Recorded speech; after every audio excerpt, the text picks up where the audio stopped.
রায়না ২ নম্বর ব্লকের পহলানপুর অঞ্চলে পহলানপুর বাজারের ইউকো ব্যাংক বাতানল শাখায় বাড়ি মর্গেজ রেখে লোন নিয়েছিল প্রায় ৪ লাখ টাকা। দীর্ঘদিন ধরে ঋণ পরিশোধ না করতে পারায় আজ ইউকো ব্যাংক থেকে এসে বাড়ি সিল করে দিল। বাড়ির সব জিনিসপত্র বাইরে বার করে এবং মোট ৪ জন বসবাসকারীকে বাড়ির বাইরে বের করে দিয়ে গেটে সিল করে দিল। এ বিষয়ে ইউকো ব্যাংক ম্যানেজারের কাছে জানতে চাওয়া হলে কেন বাড়ি সিল করে দেওয়া হলো, কত টাকা ঋণ নিয়েছে তার কোনো উত্তর দিল না। উপস্থিত ছিলেন রায়না ২ নম্বর ব্লকের বিডিও। রিপোর্ট নিউজ অগ্নি।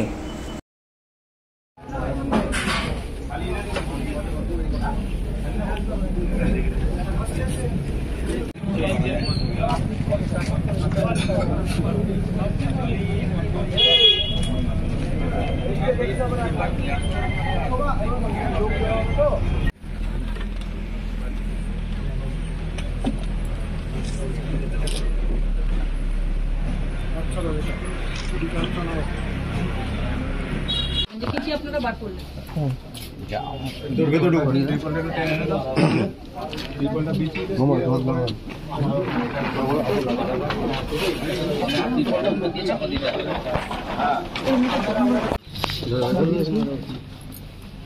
ছবিটা তুলে নেবেন ভালো করে, স্টিল গুলো তুলবেন। আপনি যান না,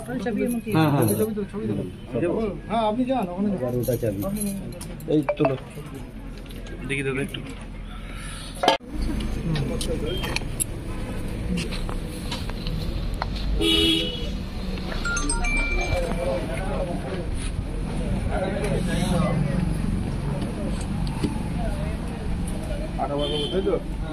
ম্যাডাম, এই যে এখন এই অসহায় ব্যক্তিটা কোথায় যাবে ম্যাডাম? এখন এর তো এই যে বৃষ্টি শীতকাল, এই জন্য একটু কিছু বলুন ম্যাডাম। ম্যাডাম একটু কিছু বলবেন?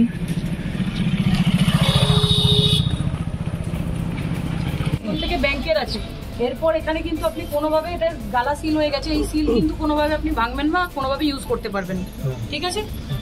কিন্তু যখন প্রয়োজন হবে না, এইখানে কোনোভাবে আপনি ঢুকবেন না। এই প্রপার্টি এখন ব্যাংকের প্রপার্টি আছে। তখন নেবো কি যে ব্যাংকে আছে একটা সিলিং ফ্যান, 2 নম্বর সিলিং ফ্যান রয়েছে 2 নম্বর রুমে, 3 নম্বর রুমে কিচেন আছে এমটি ফাঁকা, 4 নম্বর রুফটপ ওপরে একটা এমটি ফাঁকা, ড্রয়িং রুমে একটা সিলিং ফ্যান আছে, আর আমরা স্টেয়ারে সিঁড়িতে একটা ভ্যাকেন্ট আলমিরা আছে, নিচে 2টো রুম, একটা 5 নম্বর সেটা এমটি ফাঁকা, আর 8 নম্বরে 2টো টিউব আছে, একটা ল্যাম্প আছে। না তা না, আপনারা তো এসছেন একটা বাড়িটাকে যখন আপনারা ঋণ শোধ করেন বলে আপনার বাড়িটাকে দখল নিলেন আজকে চাবি দিয়ে, তো তার ব্যাপারে যদি না বলেন তাহলে আমরা জানবো কিভাবে বা সাধারণ মানুষকে জানাবো কিভাবে যে ঋণ পরিশোধ না করলে এইভাবে বাড়ি দখল হয়ে যায়? তাহলে কেউ কিছু বলবেন না? ঠিক আছে, বলতে যখন চাইছেন না সে ঠিক আছে, ওকে।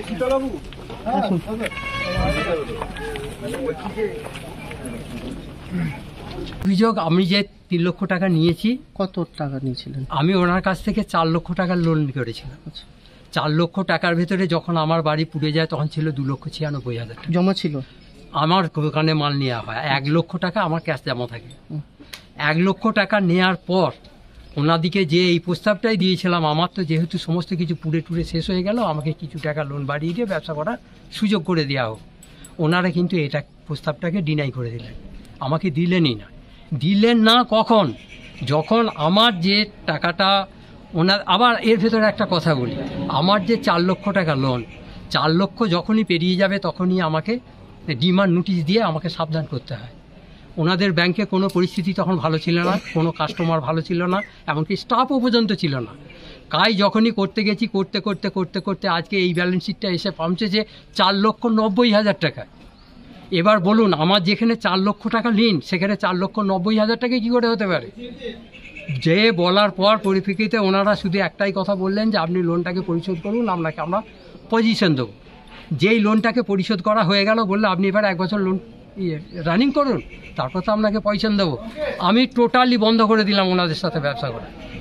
বন্ধ করে দেওয়ার পর এবার ওনাদের কাছে সমস্ত কিছু সুযোগ নিয়ে আসতে চাইছি, কোনো সুযোগই ওনারা দিলেন না। দেওয়ার পরিপ্রেক্ষিতে দীর্ঘদিন এবার থাকে, যখনই টাকাটা ইন্টারেস্টে বেড়ে বেড়ে বেড়ে বেড়ে একটা জায়গায় যেয়ে পৌঁছায়, 4 হয়ে গেলে পর 4-এর ঊর্ধ্বে হয়ে গেলে ওনাদিকে নোটিশ করতে হবে।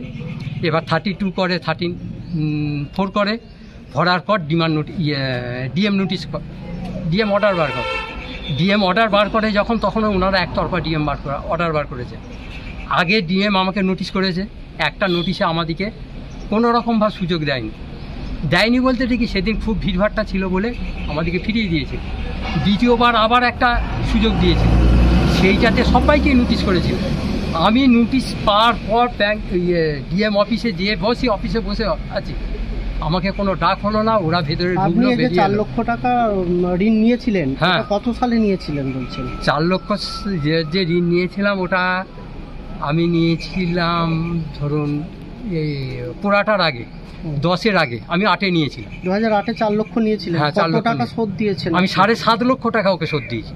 কি হিসাবে সেটা? হ্যাঁ, ইন্টারেস্টে, আসলে, হ্যাঁ তাহলে তো ঋণ শোধ হয়ে যায় হিসাব মতো। হ্যাঁ, ঋণ শোধ হয়ে যায়। ওদের কাছে কোনোদিন জীবনের লোন শোধ হয় না, আজও শোধ হয় না। আচ্ছা, এমন ফিরোসাস ম্যানেজার। না আপনি 4 লক্ষ হ্যাঁ। নিয়েছেন, 7 লক্ষ টাকা দিয়েছেন বলছেন। 7.5 লক্ষ টাকা দিয়েছি, 7,50,000 টাকা তাকে দিয়েছি। আচ্ছা, এমনকি সেটা পাই টু পাই হিসেব দিয়ে দিতে পারো, তার স্টেটমেন্ট পর্যন্ত আমার কাছে আছে। তাহলে এখনো শোধ হয়নি কারণ? হ্যাঁ, এবার সেইটাই তো কারণ, সেইটাই ওনাদিকে বলা। আচ্ছা, তার পরিপ্রেক্ষিতেও যখন কোনো রকম পজিশন উনি দিলেন না, আজকে কি হলো তাহলে? হ্যাঁ? আজকে কি করা হলো? আজকের পজিশনটা উনি নিজে জোর করে আমার উপর প্রেসার ক্রিয়েট করে আমি লোনটাকে পরিশোধ করব বলে আমি জোনাল অফিসে যাই। জোনাল অফিসে যেয়ে ওনাদের সঙ্গে একটা চুক্তিবদ্ধ হই, আমাকে 5 লক্ষ টাকা রফা করে কথাবার্তা বলে আমাকে টাকা পয়সা নিয়ে যাওয়ার মতন প্রস্তাব দেয়। কতদিন আগে সেটা? এই রিসেন্ট তার ছবি ইয়েটা সব কিছু দেখাবো কি, আচ্ছা, তুলবো কি তুলে? তারপর বলুন। আচ্ছা, নেওয়ার পর এই 4-5 দিনের ব্যাপার, নেওয়ার পর আমি টাকা পয়সা সমস্ত কিছু নিয়ে এবার সেই জোনালে যাই। জোনালে যেয়ে সেনাকে বলি যে দেখুন, আমার যেহেতু 5 লক্ষ টাকার বেশি আপনারা ইয়ে করবেন না, আমি আপনাকে বারবার বলছি আমার 4 লক্ষ টাকা লোন, 4 লক্ষ লিমিটটার আমি উঠতে যেতে চাইনি, আমি 4-এতে রফা করে আমাকে একটা রিলিফ দেন, এবং ওই 4 লক্ষ টাকার এগেনস্টে আমি 2 লক্ষ টাকা আপনাকে দিতে খুঁজছি, আর 2 লক্ষ টাকা আমাকে একটা ইনস্টল দিয়ে দেন, তাতে 2টি হোক 3টি হোক আর 4টি হোক, আমি আপনার ঋণ পরিশোধ করে দিয়ে বেরিয়ে যাই। সেটা ওনারা সেই সুযোগটা পর্যন্ত আমাকে দেননি। আচ্ছা, না দেওয়ার পরিপ্রেক্ষিতে বাই প্রেসার আমাকে বললে যদি আপনি মঙ্গলবার দিন আসতে পারেন টাকা পয়সা নিয়ে, তাহলে আমার আমি আর অপশানে যাব না, আর যদি না আসতে পারেন তাহলে করে আমি অপশানে যাচ্ছি। কত টাকা চাওয়া হয়েছে? হ্যাঁ, উনি আমাকে চেয়েছিলেন 5 লাখ টাকা একসাথে। একটা সাধারণ ব্যক্তির ঘরে উনি কি যখন লোন দিয়েছিলেন আমাকে একসঙ্গে 5 লাখ টাকা দিয়েছিলেন? দেননি। এখন থাকবেন হ্যাঁ, এবার সেইটাই তো বড় সমস্যা।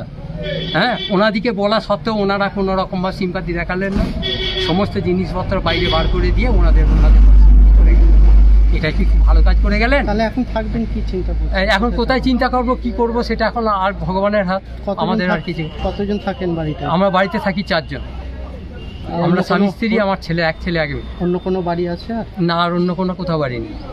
আমার আয়ের সংস্থানটা পর্যন্ত একদম খতম করে দিয়েছে। দেখলাম যে আপনি বিডিও ম্যাডামের পায়ে পর্যন্ত ধরলেন যে আমাদেরকে সময় দেওয়া। হ্যাঁ, কি বললেন উনি কোনো ভাবে সিম্পাতি দেখালেন না, সময় আমাকে দিলেন না, বলে আমরা এসেছি, আমরা সেই মতোভাবে সিট করে নিয়ে গেছি। বড় দুঃখ লেগেছে একটাই জায়গায়, যে আমাকে যদি উনি না বলতেন যে টাকা নিয়ে আসবেন, আমি ব্যবস্থা করে দেবো কি দেবো না, আমি যেতাম, ওনারা যা পারতেন করতেন। আমাকে বলার পর আমি টাকা নিয়ে গেলাম, আমাকে কেন পজিশন দিলেন না, কেন এইরকম অন্যায় ব্যবহারটা করলেন?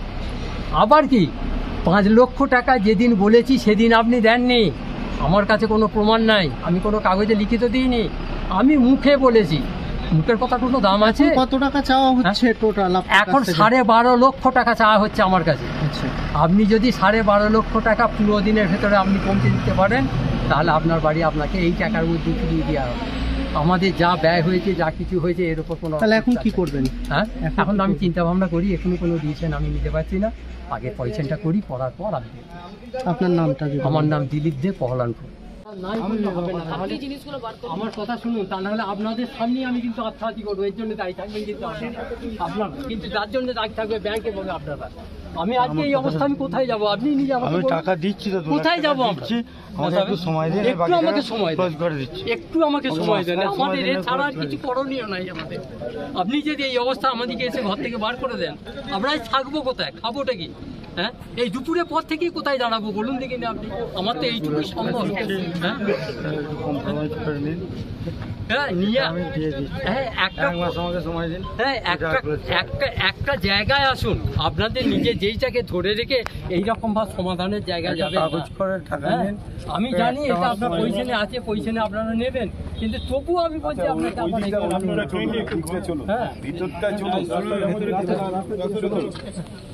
এইখানটা আসুন, ম্যাজিস্ট্রেট ম্যাডামকে আপনি রোদের মধ্যে দাঁড় করিয়ে রেখেছেন, এখানে আছে কথা, একটু ছায়াতে আসুন, এখানে এসে কথা বলুন, ঠিক আছে?